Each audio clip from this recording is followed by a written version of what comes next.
오늘 이 영상을 클릭하신 사랑하는 성도님들, 혹시 지금 이 순간 마음속에 떠오르는 얼굴이 한 명 있으십니까? 생각만 해도 가슴이 답답해지는 그 사람. 함께 있으면 이유 없이 피곤해지는 그 사람. 한때는 정말 소중했는데 어느 순간부터 만나는 것 자체가 두려워진 그 사람. 어쩌면 지금 이 순간에도 그 사람을 어떻게 해야 할지 고민하고 계신 분이 계실 것입니다. 이 관계 계속 이어가야 할까 아니면 이제 끊어야 할까? 용서를 해야 한다는 건 알겠는데 그러면 또 상처받는 건 아닐까? 경계선을 그으면 냉정한 사람이 되는 걸까? 사랑해야 한다고 배웠는데 왜 이렇게 힘이 드는 걸까? 사랑하는 성도님들, 이건 믿음이 부족해서가 아닙니다. 신앙이 약해서가 아닙니다. 이것은 우리 모두가 살아가면서 반드시 마주치게 되는 가장 현실적이고 가장 아픈 인간관계의 문제입니다. 교회 안에서도, 가정 안에서도, 직장 안에서도, 심지어 오랜 친구 사이에서도 이 문제는 끊임없이 우리를 찾아옵니다. 그리고 많은 분들이 이 문제 앞에서 성경이 과연 무엇을 말하는지, 예수님이라면 어떻게 하셨을지 진심으로 궁금해하십니다. 오늘 저는 성도님들과 함께 성경이 말하는 진짜 인간관계의 비밀을 나누고 싶습니다. 손절과 용서 사이, 그 좁은 길을 성경은 어떻게 안내하고 있는지, 예수님은 원수를 어떻게 대하셨는지, 바울과 바나바는 갈등을 어떻게 처리했는지, 그리고 건강한 경계선과 진정한 사랑은 어떻게 함께 존재할 수 있는지, 오늘 말씀을 통해 그 비밀을 함께 발견하시기를 주님의 이름으로 축원합니다. 오늘 나눌 4가지 핵심은 이것입니다. 첫 번째로 예수님이 원수를 대하신 방법에서 배우는 진짜 용서. 두 번째로 바울과 바나바의 갈등에서 발견하는 건강한 경계선. 세 번째로 성경이 말하는 관계의 분별력, 진주를 돼지에게 던지지 말라는 말씀의 진짜 의미. 네 번째로 상처받은 관계 안에서도 사랑을 지켜가는 실천적 방법. 자, 이제 함께 말씀 속으로 들어가 보겠습니다. 첫 번째로 예수님이 원수를 대하신 방법에서 배우는 진짜 용서입니다. 사랑하는 성도님들, 먼저 이 질문을 드리고 싶습니다. 지금 용서하기 가장 어려운 사람이 누구입니까? 그 사람을 생각할 때 어떤 감정이 올라오십니까? 분노입니까? 슬픔입니까? 아니면 그냥 지쳐버린 무감각함입니까? 우리가 용서에 대해 이야기할 때 많은 분들이 이렇게 말씀하십니다. 목사님, 용서는 하고 싶은데 도저히 마음이 안 움직여요. 머리로는 용서해야 한다는 걸 알겠는데 가슴이 따라오질 않아요. 용서했다고 했는데 왜 그 사람 생각만 하면 또 화가 나는 걸까요? 이 고민, 정말 진지하고 아름다운 고민입니다. 왜냐하면 이 고민 자체가 용서하려는 의지를 가진 사람의 고민이기 때문입니다.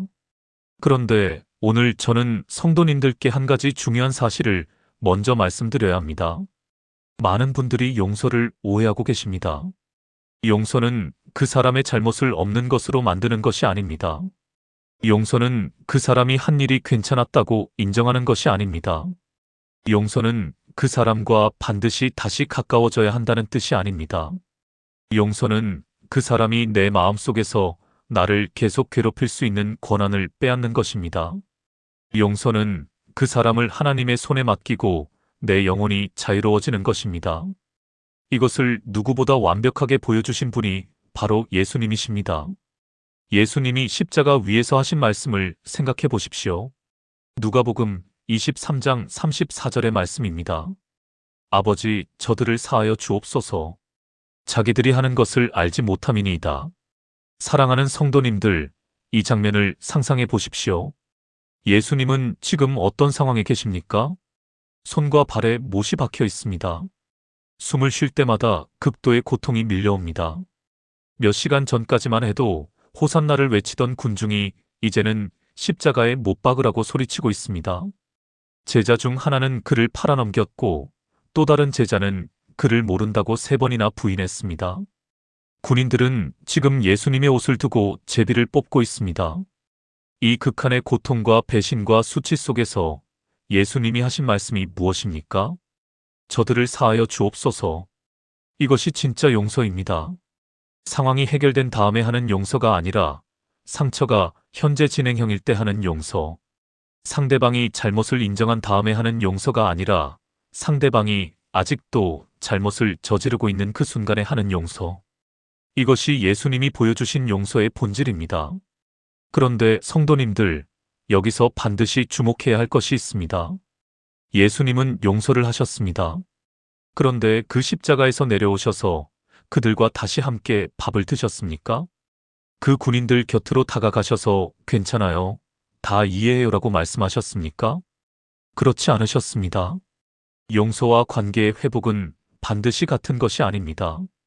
이 차이를 이해하는 것이 오늘 말씀의 첫 번째 핵심입니다. 예수님은 또 다른 장면에서도 이것을 보여주십니다. 요한복음 8장에서 가늠하다 현장에서 잡혀온 여인을 생각해 보십시오. 예수님은 그 여인을 정죄하지 않으셨습니다. 나도 너를 정죄하지 아니하노니라고 하셨습니다. 이것이 용서입니다. 그러나 동시에 다시는 죄를 범하지 말라고 하셨습니다. 이것이 경계선입니다. 용서와 경계선은 함께 갑니다. 용서는 마음에서 일어나는 것이고 경계선은 관계에서 필요한 것입니다. 이 두 가지를 혼동할 때 우리는 용서했다고 하면서도 계속 상처받는 자리로 스스로 걸어 들어가는 실수를 반복하게 됩니다. 그렇다면 구체적으로 용서는 어떻게 시작되는 걸까요? 저는 성도님들께 세 단계를 말씀드리고 싶습니다. 첫 단계는 용서의 의지를 하나님 앞에 선언하는 것입니다. 마음이 따라오지 않아도 됩니다. 하나님, 저는 이 사람을 용서하기로 결정합니다. 마음은 아직 안 되지만 의지로 결정합니다. 이 기도가 용서의 시작입니다. 감정은 결정의 뒤를 따라옵니다. 처음부터 마음이 달라지길 기다리면 용서는 영원히 오지 않습니다. 두 번째 단계는 그 사람의 상처를 이해해 보려는 시도입니다. 예수님이 말씀하셨습니다. 자기들이 하는 것을 알지 못함이니이다. 누가복음 23장 34절의 말씀입니다. 나를 상처 준 그 사람은 어쩌면 자신이 얼마나 큰 상처를 주고 있는지 모르고 있는 것일 수도 있습니다. 아니면 그 사람 자신도 누군가에게 깊은 상처를 받은 사람일 수도 있습니다. 상처받은 사람이 상처를 준다는 말이 있습니다. 이것이 용서를 쉽게 만드는 것은 아닙니다. 그러나 이해는 용서로 가는 문을 조금씩 열어줍니다. 세 번째 단계는 그 사람을 하나님의 손에 맡기는 기도입니다. 로마서 12장 19절에 이렇게 기록되어 있습니다. 내 사랑하는 자들아, 너희가 친히 원수를 갚지 말고 하나님의 진노하심에 맡기라. 기록되었으되 원수 갚는 것이 내게 있으니 내가 갚으리라고 주께서 말씀하시니라. 사랑하는 성도님들, 이 말씀은 정의를 포기하라는 말씀이 아닙니다. 공의의 하나님이 모든 것을 보고 계시고 모든 것을 알고 계시고 때가 되면 반드시 공의롭게 처리하신다는 것을 신뢰하라는 말씀입니다. 내가 그 사람을 심판하는 자리에 서지 말고 하나님께서 심판하시도록 그 자리를 내어드리라는 말씀입니다. 그 자리를 내어드릴 때 우리 마음에서 비로소 그 사람이 차지하고 있던 무거운 짐이 내려지기 시작합니다. 이것이 용서가 주는 자유입니다. 사랑하는 성도님들, 용서는 그 사람을 위한 것처럼 보이지만 사실은 나 자신을 위한 것입니다. 용서하지 않은 마음은 마치 독을 마시면서 상대방이 죽기를 바라는 것과 같다는 말이 있습니다. 그 독은 상대방이 아니라 나 자신을 서서히 갉아먹습니다. 밤에 잠들기 전 그 사람 얼굴이 떠오르고 아침에 일어나도 그 사람이 생각나고 좋은 일이 있어도 그 사람 때문에 온전히 기쁘지 못한 상태. 이것이 용서하지 않음이 만들어내는 감옥입니다. 예수님은 우리를 그 감옥에서 자유롭게 하기 위해 용서를 가르쳐 주셨습니다. 그 용서는 그 사람의 행동을 인정하는 것도 아니고 그 사람과 반드시 가까워져야 하는 것도 아닙니다. 그것은 그 사람이 내 마음속에서 나를 지배하는 것을 더 이상 허락하지 않겠다는 결단입니다. 이 결단이 용서의 첫걸음이고 자유의 시작입니다. 두 번째로 바울과 바나바의 갈등에서 발견하는 건강한 경계선입니다. 사랑하는 성도님들, 이번에는 성경 속에서 가장 감동적이면서도 가장 충격적인 갈등 이야기를 함께 살펴보려 합니다. 이 이야기는 신약 성경에 등장합니다. 주인공은 두 명의 위대한 사도입니다. 바로 사도 바울과 바나바입니다.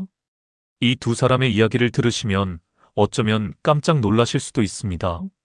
왜냐하면 우리는 흔히 믿음의 사람들은 갈등이 없어야 한다고, 아니면 갈등이 있어도 금방 해결이 되어야 한다고 생각하기 때문입니다. 그런데 바울과 바나바는 서로 심하게 다투었습니다. 사도행전 15장 36절부터 41절을 함께 보겠습니다. 수일 후에 바울이 바나바에게 말하되 우리가 주의 말씀을 전한 각 성으로 다시 가서 형제들이 어떠한가 방문하자 하니 바나바는 마가라 하는 요한도 데리고 가고자 하나 바울은 밤빌리아에서 자기들을 떠나 함께 일하러 가지 아니한 자를 데리고 가는 것이 옳지 않다 하여 서로 심히 다투어 피차 갈라서니 바나바는 마가를 데리고 배 타고 구브로로 가고 바울은 실라를 택한 후 형제들에게 주의 은혜의 부탁함을 받고 떠나 수리아와 길리기아로 다니며 교회들을 굳게 하니라. 사도행전 15장 36절부터 41절의 말씀입니다. 사랑하는 성도님들, 어떻게 느끼셨습니까? 위대한 선교사 바울과 바나바가 마가 요한 때문에 심히 다투어 결국 갈라섰다는 이 이야기. 이 이야기가 성경에 기록되어 있다는 것 자체가 얼마나 큰 위로인지 모릅니다. 하나님은 완벽한 사람들의 이야기만이 아니라 갈등하고 다투고 상처받고 헤어지는 사람들의 이야기도 성경에 기록하셨습니다. 그렇다면 이 갈등의 배경은 무엇이었을까요? 마가 요한은 1차 선교 여행 중에 일행을 떠나 예루살렘으로 돌아간 전력이 있었습니다. 사도행전 13장 13절에 기록된 내용입니다. 그때 바울의 눈에 마가는 선교 도중에 포기하고 떠난 사람이었습니다. 바울의 입장에서는 이것이 심각한 문제였습니다. 선교는 목숨을 걸어야 하는 일입니다. 도중에 포기하는 사람을 다시 데리고 가면 같은 실수가 반복될 수 있습니다. 그래서 바울은 마가를 데리고 가는 것이 옳지 않다고 판단했습니다. 반면에 바나바의 눈에는 마가가 어떻게 보였을까요? 바나바라는 이름 자체가 위로의 아들이라는 뜻입니다. 바나바는 과거에 바울 자신도 모두가 두려워할 때 끌어안았던 사람입니다. 사도행전 9장 27절을 보면 바울이 회심한 후 예루살렘에 갔을 때 제자들이 그를 두려워하여 가까이 하지 않았는데 바나바가 바울을 맞이하여 사도들에게 데려갔다고 기록되어 있습니다. 바나바는 마가도 그렇게 다시 한번 기회를 주면 성장할 수 있다고 믿었습니다. 두 사람 모두 잘못된 것이 아닙니다. 두 사람 모두 자신의 신념과 판단에 따라 최선을 다하고 있었습니다. 그러나 그 두 신념이 충돌했을 때 그들은 타협점을 찾지 못했고 결국 갈라섰습니다. 이것이 현실입니다. 사랑하는 성도님들, 여기서 우리가 배울 수 있는 건강한 경계선의 원리가 있습니다. 경계선은 상대방을 향한 미움이 아닙니다. 경계선은 내가 감당할 수 있는 것과 감당할 수 없는 것을 솔직하게 인정하는 것입니다. 바울과 바나바는 서로를 증오해서 갈라선 것이 아닙니다. 그들의 사역 방식과 판단이 달랐기 때문에 각자의 길을 가기로 한 것입니다. 그리고 놀라운 것은 이 결별이 하나님의 섭리 속에서 더 큰 열매를 맺었다는 것입니다. 한 팀이었을 때는 한 방향으로만 갈 수 있었지만 두 팀이 되었을 때 그들은 두 방향으로 동시에 복음을 전할 수 있었습니다. 바나바는 마가를 데리고 구브로로 갔고 바울은 실라를 택하여 수리아와 길리기아로 갔습니다. 복음의 확장이 오히려 갈등 속에서 이루어진 것입니다. 이것이 하나님의 놀라운 섭리입니다. 그리고 더 놀라운 결말이 있습니다. 나중에 바울이 디모데후서 4장 11절에서 이렇게 쓰고 있습니다. 마가를 데리고 오라. 그가 나의 일에 유익하니라. 마가를 포기했던 바울이 마가를 다시 부른 것입니다. 마가도 성장했고 바울도 성장했습니다. 갈등과 경계선이 관계의 영원한 끝이 아닐 수 있습니다. 그것이 성장의 과정이 될 수 있습니다. 사랑하는 성도님들, 이 이야기에서 우리는 경계선에 대한 중요한 진리를 배울 수 있습니다. 경계선을 긋는다고 해서 냉정한 사람이 되는 것이 아닙니다. 바나바가 마가를 품은 것도 사랑이고 바울이 마가를 데리고 가지 않기로 한 것도 사랑입니다. 형태가 달랐을 뿐입니다. 경계선은 자기 자신에 대한 책임감에서 비롯됩니다. 나는 어떤 환경에서 최선의 사역을 할 수 있는가? 나는 어떤 상황에서 지치지 않고 오래 달릴 수 있는가를 아는 것. 이것이 건강한 경계선의 출발점입니다. 그리고 경계선은 상대방에 대한 판단이 아니라 나 자신의 한계에 대한 인정입니다. 우리는 종종 경계선을 긋는 것을 상대방을 거부하는 것으로 오해합니다. 그러나 경계선은 내가 진심으로 섬길 수 있는 범위 안에서 관계를 이어가겠다는 선언입니다. 경계선 없이 모든 것을 허용하다 보면 결국 탈진하고 분노가 쌓이고 관계 자체가 무너지게 됩니다. 건강한 경계선이 건강한 관계를 만듭니다. 성도님들이 지금 어떤 관계에서 경계선을 고민하고 계신다면 그 고민 자체가 아름다운 것입니다. 그것은 나 자신도 지키면서 상대방도 존중하려는 마음에서 비롯된 것이기 때문입니다. 경계선을 긋되 미움 없이 긋는 것. 바울이 마가를 포기하면서도 그를 악하게 여기지 않았던 것처럼, 그리고 언젠가 다시 마가를 데리고 오라고 말할 수 있는 열린 마음을 유지하는 것. 이것이 바울과 바나바의 이야기가 우리에게 가르쳐주는 건강한 경계선의 비밀입니다.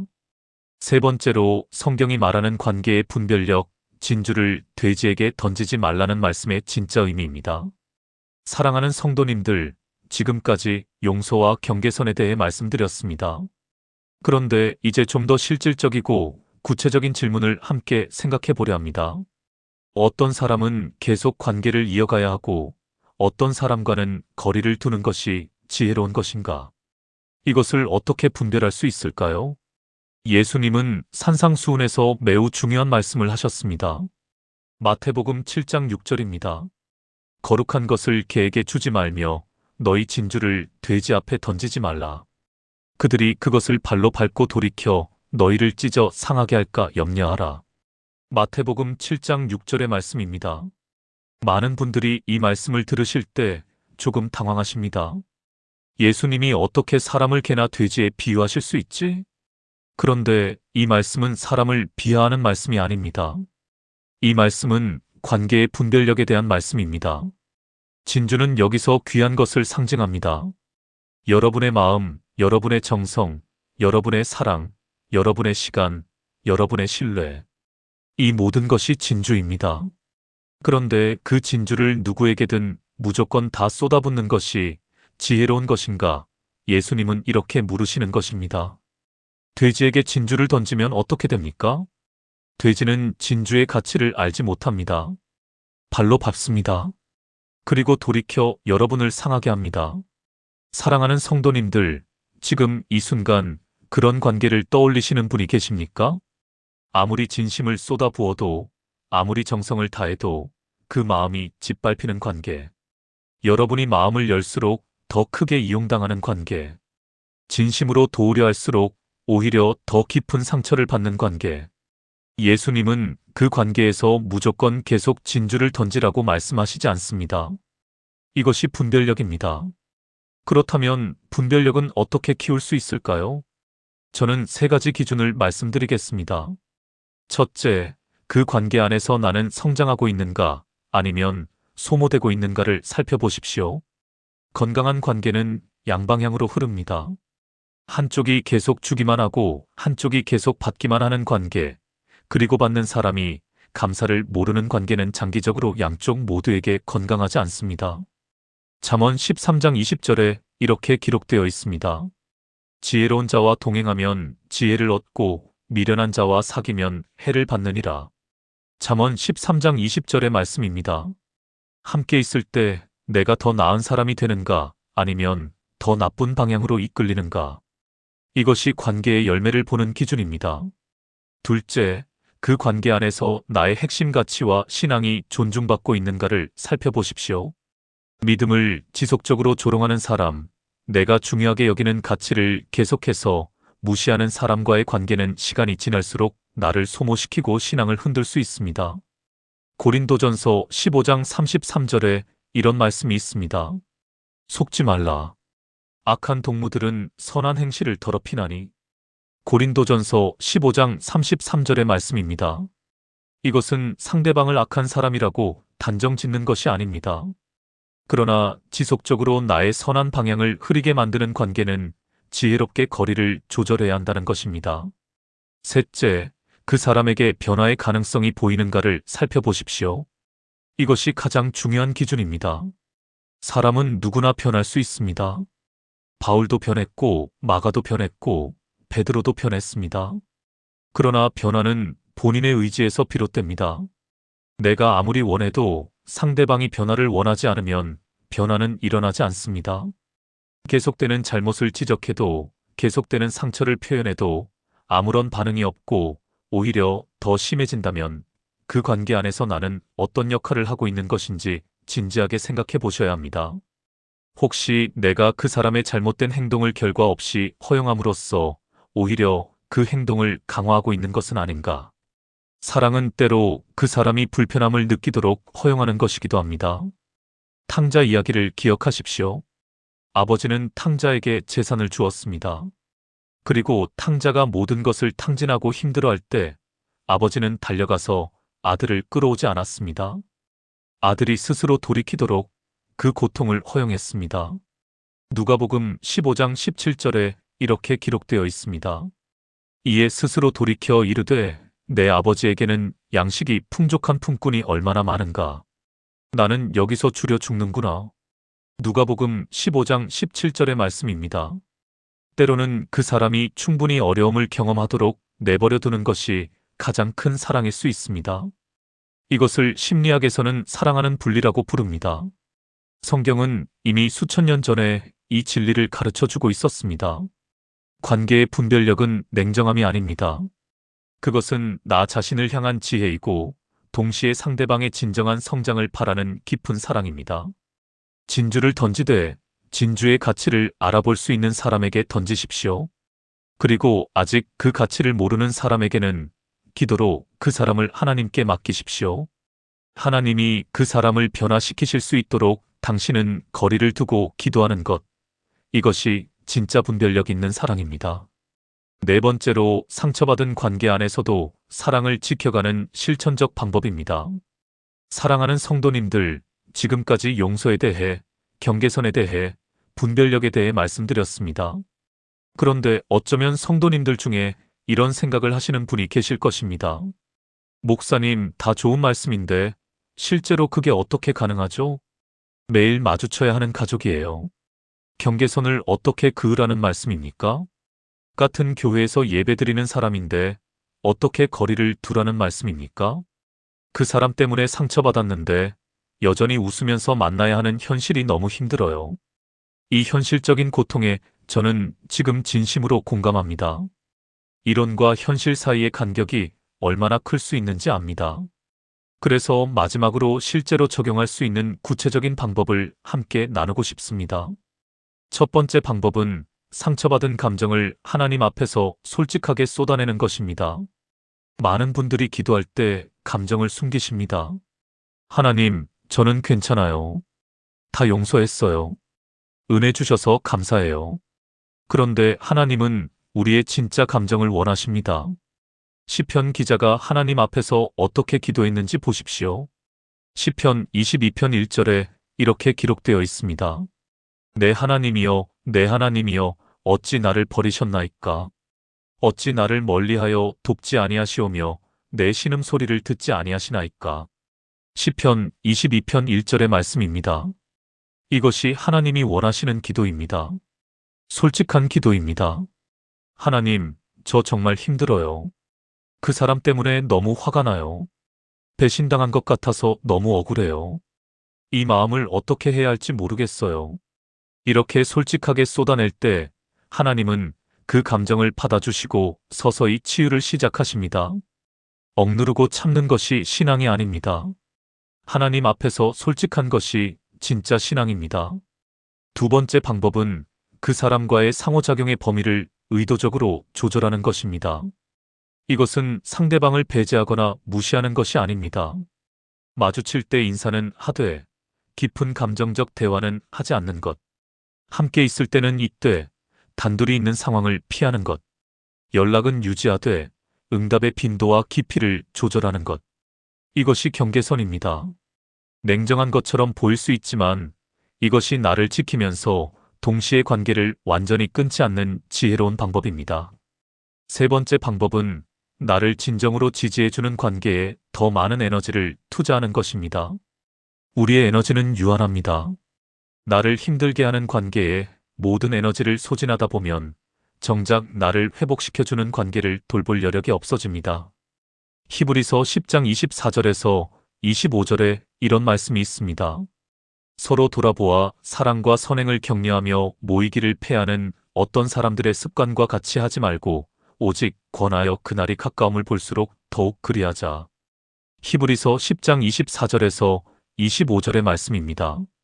나를 격려하는 공동체, 나를 세워주는 관계에 의도적으로 더 많은 시간과 마음을 투자하십시오.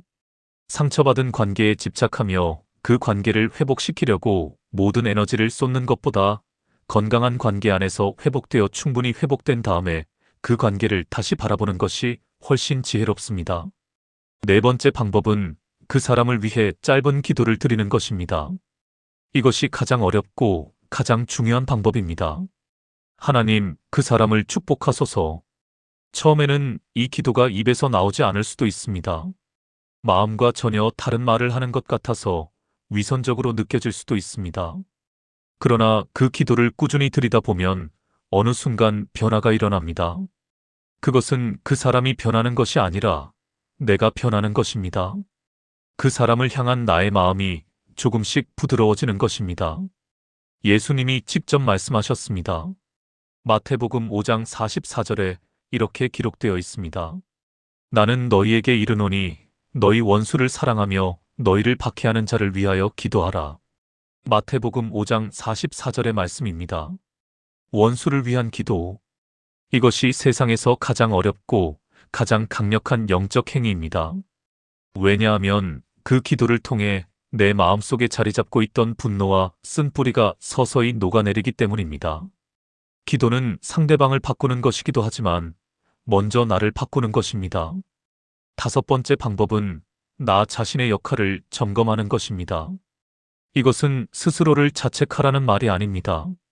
그러나 모든 갈등에는 양쪽이 있다는 사실을 잊지 않는 것입니다. 나는 이 관계에서 어떤 역할을 하고 있었는가? 내가 의도치 않게 상대방에게 상처를 준 것은 없었는가? 내가 명확하게 표현하지 못해서 오해가 생긴 것은 아닌가? 이 질문들이 불편하게 느껴지실 수 있습니다. 그러나 이 불편함을 마주하는 것이 관계의 진정한 회복을 위한 첫 걸음이 될 수 있습니다.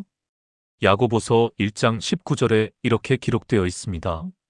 내 사랑하는 형제들아, 너희가 알지니 사람마다 듣기는 속히하고 말하기는 더디하며 성내기도 더디하라. 야고보서 1장 19절의 말씀입니다. 듣기는 속히하고 말하기는 더디하는 것. 이것이 모든 관계 갈등의 절반 이상을 예방할 수 있는 단 하나의 원칙입니다.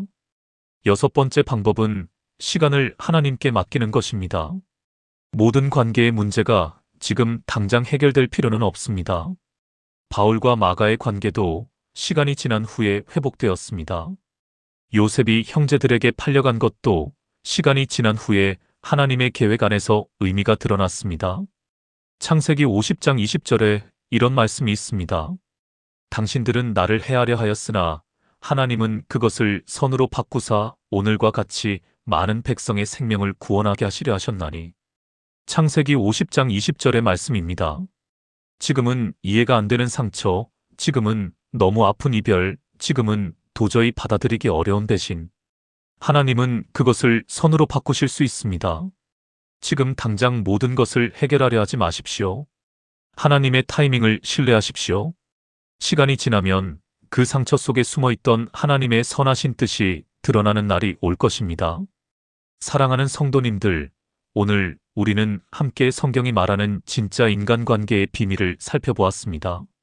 첫 번째로 예수님이 십자가 위에서 보여주신 용서는 상대방의 잘못을 허용하는 것이 아니라 그 사람이 내 마음을 지배하는 것을 더 이상 허락하지 않겠다는 결단이라는 것을 배웠습니다. 두 번째로 바울과 바나바의 갈등에서 건강한 경계선은 미움이 아니라 지혜이며 경계선을 통해 오히려 하나님의 더 큰 계획이 이루어질 수 있다는 것을 배웠습니다. 세 번째로 진주를 돼지에게 던지지 말라는 말씀을 통해 모든 사람에게 무조건 모든 것을 쏟아붓는 것이 아니라 관계의 분별력을 가지는 것이 진정한 지혜임을 배웠습니다. 네 번째로, 상처받은 관계 안에서도 하나님 앞에 솔직하게 감정을 내려놓고 의도적으로 에너지를 관리하며 원수를 위한 기도를 드리는 것이 실천적인 사랑의 방법임을 배웠습니다. 사랑하는 성도님들, 인간관계는 이 세상에서 가장 아름다운 선물이기도 하고 동시에 가장 큰 상처의 원천이기도 합니다. 그러나 성경은 분명히 말하고 있습니다. 그 상처 속에서도 하나님은 우리를 사랑하시고 우리의 관계를 회복시키기 원하시며 우리를 자유롭게 하기를 원하신다고. 손절과 용서 사이 그 좁은 길을 혼자 걷지 마십시오. 예수님이 그 길을 함께 걸어주실 것입니다. 오늘 말씀이 성도님들의 마음속에 작은 씨앗이 되어 언젠가 아름다운 관계의 열매로 자라나기를 주님의 이름으로 축원합니다. 오늘 이 영상이 도움이 되셨다면 좋아요 버튼 한번 눌러주십시오. 그 작은 버튼 하나가 이 말씀을 더 많은 분들께 전해지도록 돕습니다. 그리고 지금 이 말씀을 들으시면서 마음에 떠오른 분이 계신다면 댓글에 그분을 위해 기도 부탁드립니다. 함께 기도할 때 하나님이 역사하십니다. 혹시 지금 관계 때문에 정말 힘드신 분, 댓글에 솔직하게 나눠주십시오. 우리 모두가 함께 기도하겠습니다. 믿음의 공동체 안에서 서로가 서로의 짐을 나눌 때 하나님의 은혜가 더 크게 임하십니다. 그리고 아직 구독하지 않으신 분들, 지금 바로 구독 버튼을 눌러주십시오. 매주 이 채널을 통해 삶의 현실적인 고민들을 성경 말씀으로 함께 풀어나가겠습니다. 사랑하는 성도님들, 오늘도 하나님의 크신 사랑이 여러분 한 분 한 분의 삶 가운데 넘치기를 축원합니다. 용서의 자유를 경험하시기를 축원합니다. 건강한 경계선 안에서 평안을 누리시기를 축원합니다. 분별력 있는 관계를 통해 더욱 풍성한 삶을 사시기를 축원합니다. 그리고 무엇보다 예수 그리스도의 한없는 사랑이 여러분의 모든 상처를 어루만져 주시기를 간절히 기도합니다. 하나님 아버지의 이름으로, 예수 그리스도의 이름으로 성령의 인도하심 가운데 여러분에게 평강이 있기를 축원합니다. 아멘.